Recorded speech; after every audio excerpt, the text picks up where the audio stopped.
नमस्कार, स्वागत है आपका। मैं हूं आपके साथ शीनम शर्मा और ये वक्त हो गया है लाख टके की बात का। और मैं हूं आपके साथ मेनका चौधरी। तो विस्तार से खबरों पर नजर डालते हैं। सबसे पहले बात मैनपुरी लोकसभा उपचुनाव की करते हैं, जिसके लिए डिंपल यादव ने नामांकन कर लिया है। अखिलेश यादव ने इस मौके पर कहा कि नेताजी के बताए के रास्ते पर चल रहे हैं। तो ऐतिहासिक जीत दर्ज करेगी समाजवादी पार्टी, ये भी अखिलेश यादव की ओर से कहा गया। वहीं मुलायम सिंह के निधन से खाली हुई है ये सीट। मैनपुरी सीट से अखिलेश यादव की पत्नी डिंपल यादव ने नामांकन दाखिल किया है। आज उन्होंने पर्चा दाखिल कर दिया और इस दौरान अखिलेश यादव, रामगोपाल यादव उनके साथ मौजूद थे। लेकिन चाचा शिवपाल यहां पर नजर नहीं आए और इन सब के बीच मैनपुरी का समीकरण क्या कहता है, ये भी जान लीजिए। मैनपुरी लोकसभा में 5 विधानसभा सीट आते हैं। भोगांव मुलायम सिंह यादव पिछली बार 26,000 वोट से यहां पिछड़ गए थे। वहीं मैनपुरी सदर, जहां बीजेपी करीब 5,000 वोट से आगे थी। बात अगर करहल की करें, मुलायम सिंह यादव को बड़ी लीड यहां पर मिली थी। जसवंत नगर की बात करें तो मुलायम सिंह यादव को 62,000 वोटों की लीड यहां पर मिली थी और किशनी में मुलायम सिंह को बढ़त मिली थी। 2019 के लोकसभा चुनाव में जब समाजवादी पार्टी और बीएसपी के संयुक्त उम्मीदवार के तौर पर मुलायम सिंह यादव ने चुनाव लड़ा था, ये तब के नतीजे हैं।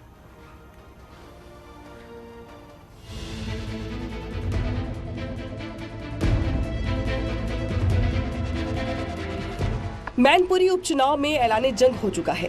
नेताजी की बहू अखिलेश यादव की पत्नी डिंपल यादव ने आज मैनपुरी से नामांकन किया। मैनपुरी यानी नेताजी की कर्मभूमि, मैनपुरी यानी कि मुलायम सिंह यादव का सियासी गढ़। तो जब विरासत बहू ने संभालने का बीड़ा उठाया है, तो मैनपुरी का सियासी जंग का आगाज भी नेताजी को श्रद्धांजलि देकर किया गया। नेताजी को नमन करने के बाद डिंपल और अखिलेश का काफिला मैनपुरी के लिए रवाना हो गया। काफिले के साथ न्यूज 18 की टीम भी मौजूद थी। मैनपुरी में डिंपल के नामांकन के लिए पूरा यादव परिवार मौजूद था। रामगोपाल यादव, धर्मेंद्र यादव, अभय राम यादव और तेज प्रताप यादव सभी कलेक्ट्रेट में मौजूद थे। इस दौरान नामांकन करने से पहले डिंपल यादव ने रामगोपाल यादव के पैर छूकर आशीर्वाद लिया और इसके बाद अखिलेश यादव के साथ डिंपल ने मैनपुरी सीट से नामांकन दाखिल किया। डिंपल के नामांकन के बाद जब अखिलेश यादव से शिवपाल यादव को लेकर सवाल किया गया, तो उन्होंने कहा कि पूरा यादव परिवार एकजुट है और सब मिलकर चुनाव प्रचार करेंगे। चाचा साथ में नहीं आए, कई लोगों को उम्मीद थी। मैंने आपसे कहा कि आज केवल प्रस्तावक और बहुत कम समर्थक के साथ हमने सादा तरीके से नॉमिनेशन किया है। पूरा परिवार सब साथ हैं और चुनाव प्रचार में हम सब मिलकर के चुनाव प्रचार करेंगे। डिंपल के नामांकन के बाद अखिलेश यादव भावुक दिखाई दिए। उन्होंने नेताजी को याद किया और कहा कि नेताजी मैनपुरी की जनता से सबसे ज्यादा लगाव रखते थे। समाजवादी पार्टी से डिंपल यादव यहाँ की प्रत्याशी, उसके लिए फॉर्म भर करके हम लोग आए हैं। ये चुनाव मैनपुरी का उन परिस्थितियों में होने जा रहा है जब नेताजी हमारे बीच में नहीं है। नेताजी और इस क्षेत्र की जनता से सीधा सीधा लगाव रहा है। आज जब नेताजी बीच में नहीं है, मैं मैनपुरी की जनता से यही अपील करना चाहता हूं कि नेताजी के जो बताए हुए रास्ते पे हम सब चलेंगे। अखिलेश यादव बखूबी समझते हैं, नेताजी की मैनपुरी की सियासी विरासत को कायम रखने के लिए हर कदम पर नेताजी का जिक्र बेहद जरूरी है।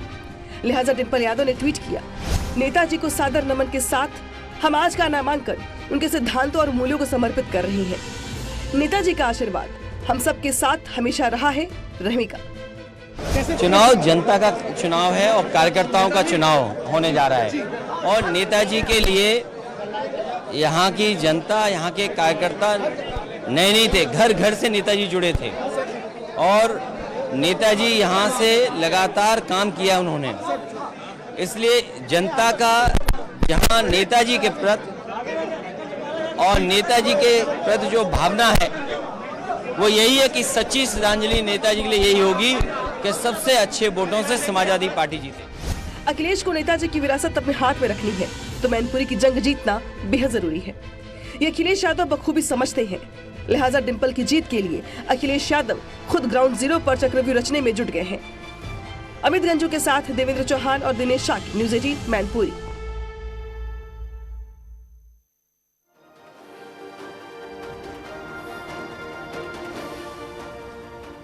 और चलिए अब शिवपाल यादव की भूमिका पर भी नजर डालते हैं। शिवपाल की भूमिका क्या है वो आपको बताते हैं। जसवंत नगर से मुलायम को सबसे ज्यादा लीड मिली है और मुलायम को शिवपाल के गढ़ में 62,000 वोट मिले हैं।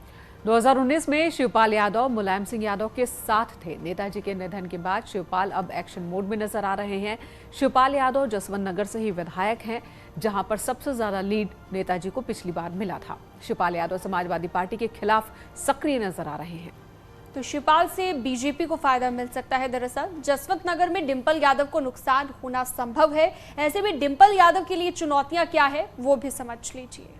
उपचुनाव में अपने ही गढ़ में हार का सामना करना पड़ सकता है। आजमगढ़ और रामपुर की सीट पर जिस तरह से हार मिली, उसी तरह से अभेद्य किला रहे मैनपुरी में भी उपचुनाव हो रहा है। दशकों से मैनपुरी में समाजवादी पार्टी जीत हासिल करती रही है। नेताजी के निधन के बाद बीजेपी अब चुनौती दे रही है और सीट पर शिवपाल यादव का भी साथ नहीं मिला है। और ऐसे में डिंपल यादव के लिए सबसे बड़ी चुनौती वो साबित हो सकते हैं जिस पर सबकी निगाहें हैं। एक बात साफ है कि जहां शिवपाल यादव को जाने की उम्मीद सभी को थी कि शिवपाल यादव जाएंगे नामांकन में, लेकिन शिवपाल यादव डिंपल यादव के नामांकन में नहीं पहुंचे। अब तरह तरह के सवाल भी उठ रहे हैं कि आखिर समाजवादी पार्टी की प्रत्याशी डिंपल यादव के साथ में शिवपाल यादव इस चुनाव में रहेंगे या फिर नहीं रहेंगे। राजनीति में विरोधियों को इससे अच्छा मौका क्या मिलेगा? कल तक साथ में गलबहियां करने वाली सुभाषपा अब कटाक्ष कर रही है। सुभाषपा के राष्ट्रीय महासचिव अरुण राजभर ने दावा किया कि डिंपल यादव के लिए ये चुनाव सिंपल नहीं रहने वाला, क्योंकि यहाँ तो परिवार में एकता ही नहीं है। चाचा शिवपाल यादव नाराज हैं। ऐसे में तीसरा कोई फायदा ना उठा ले। देखिए अभी वो लोग आपस में लड़ रहे हैं। चाचा इधर नाराज हैं, उनके और बड़े नेता हैं वो अलग नाराज हैं। ये आपस में लड़ रहे हैं कि हम बड़े कि तुम बड़े, हम और तुम में। आप देखें बात हो रही है कि जसवंत नगर सीट आदरणीय शिवपाल यादव जी दूर है ना, कहीं पूरे इनके नामांकन प्रक्रिया में कहीं नजर नहीं आ रहे हैं। उधर मैनपुरी से विधायक और योगी सरकार में पर्यटन मंत्री जयवीर सिंह ने भी समाजवादी पार्टी पर निशाना साधा और कहा कि अखिलेश ने चाचा शिवपाल के साथ अच्छा नहीं किया है। सपा को बनाने में शिवपाल का भी योगदान है। यही नहीं, जयवीर सिंह ने यह भी दावा किया कि मैनपुरी की जंग आसान नहीं होने वाली। डिंपल ने नामांकन तो कर दिया है, लेकिन समाजवादी पार्टी चुनाव नहीं जीत पाएगी।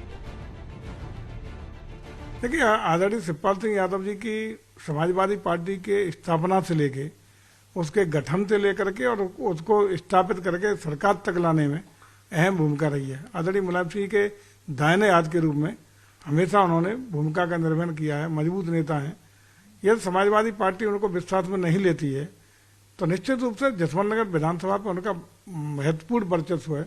सिटिंग एमएलए हैं, उनका मजबूत वहाँ वो है और उनका प्रभाव का लाभ यदि समाजवादी पार्टी को नहीं मिलता है तो निश्चित रूप से हमारे लिए बेहतर स्थिति में होगा और क्या लाभ हमें मिलेगा, ऐसा सुनिश्चित है।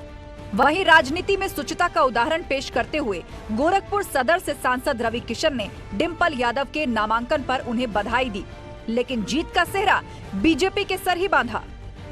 देखिए, न्यूज़ 18 के सभी दर्शकों के माध्यम से मैं डिंपल जी को शुभकामनाएं देता हूं और आज उनका नामांकन है तो सपा पार्टी उनके संगठन अखिलेश जी को और मेरी तरफ से शुभकामनाएं हैं। लेकिन बीजेपी वहां जीतेगी। कारण यह है कि आप देख लीजिए, हम लोग आजमगढ़ जीते, हम लोग रामपुर जीते। ये इम्पॉसिबल सीटें थी, इसको लोग कहते थे पॉसिबल ही नहीं है। अब जो स्वयं है, जैसे मुसलमान समुदाय भी अब वोट करने लगा, यादव समुदाय भी वोट करने लगा। ये चेंज बहुत बड़ा चेंज है। एक और जहां समाजवादी पार्टी एक तरफा जीत का दावा कर रही है तो वहीं बीजेपी भी कमल खिलाने का जोश भर रही है। बहरहाल मैनपुरी के चक्रव्यूह में कौन बाजी मारेगा ये तो आने वाला वक्त ही बताएगा। Bureau report, news 18। खबरों में आगे बढ़ते हैं। लखनऊ में बायर्स खून पसीने की कमाई से एक एक पैसा जोड़कर यजदान बिल्डर्स के फ्लैट लिए और फ्लैट की रजिस्ट्री के साथ ही लोग भी रहने लगे, लेकिन फिर वो जमीन अवैध हो गई जिस पर 6 मंजिला इमारत बनाई गई थी और फिर शुरू हुई जमींदोज की कार्रवाई। आखिर ये पूरा मामला क्या है, आपको बताते हैं ग्राफिक्स के जरिए। सबसे पहले आपको समझाते हैं। एलडीए के अधिकारियों की बड़ी लापरवाही सामने आई है। नियमों को ताक पर रखकर नक्शा पास किया गया था। तो रेरा की मंजूरी के बाद इस इमारत को बनाया गया था और इमारत बनाने में करीबन 6 साल का वक्त लगा। कई साल के बाद प्राधिकरण की अचानक से नींद खुली और नजूल की जमीन पर बनी बिल्डिंग को अवैध करार दिया गया। 36 लोगों ने फ्लैट की रजिस्ट्री करवा ली थी और रजिस्ट्री करा चुके खरीदारों का आशियाना अब ढहा जाने लगा है।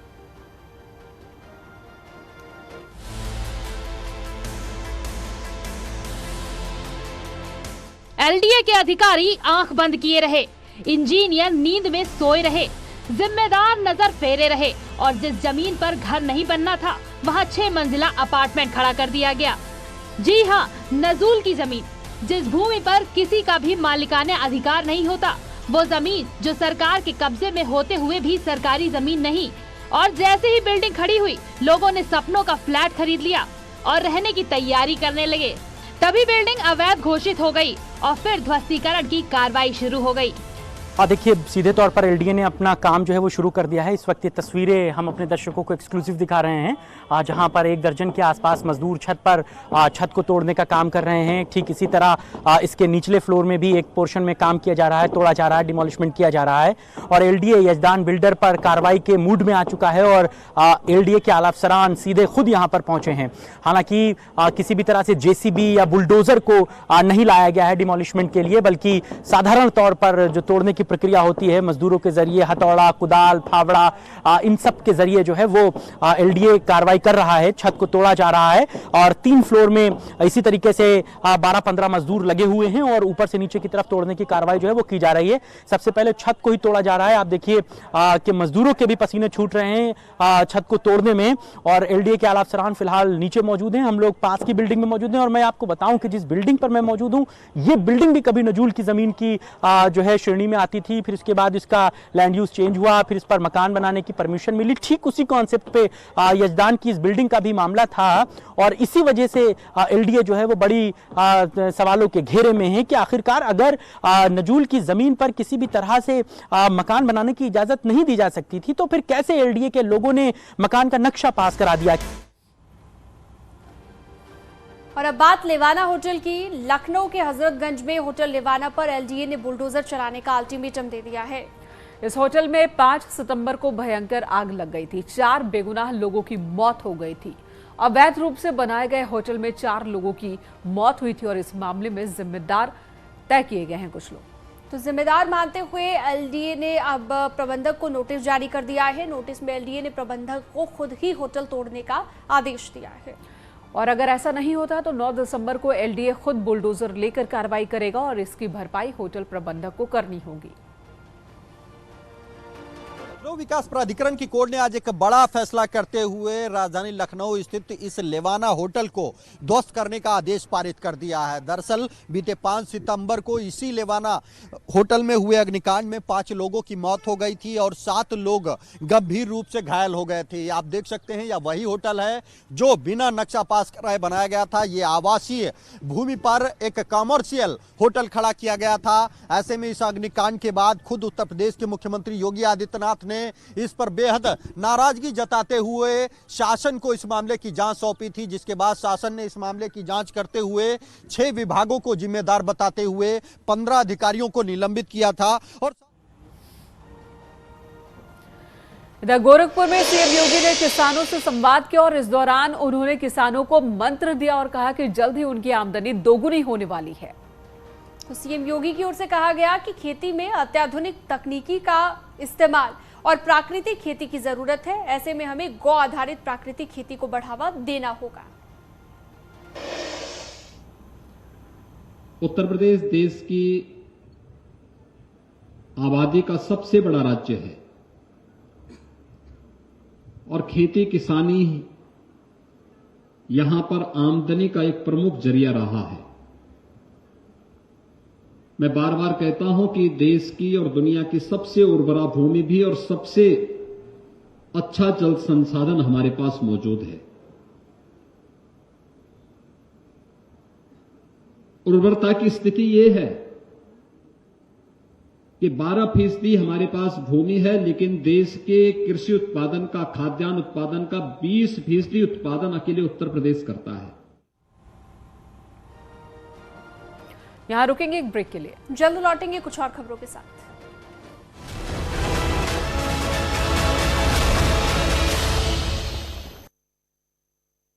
कारतूस 22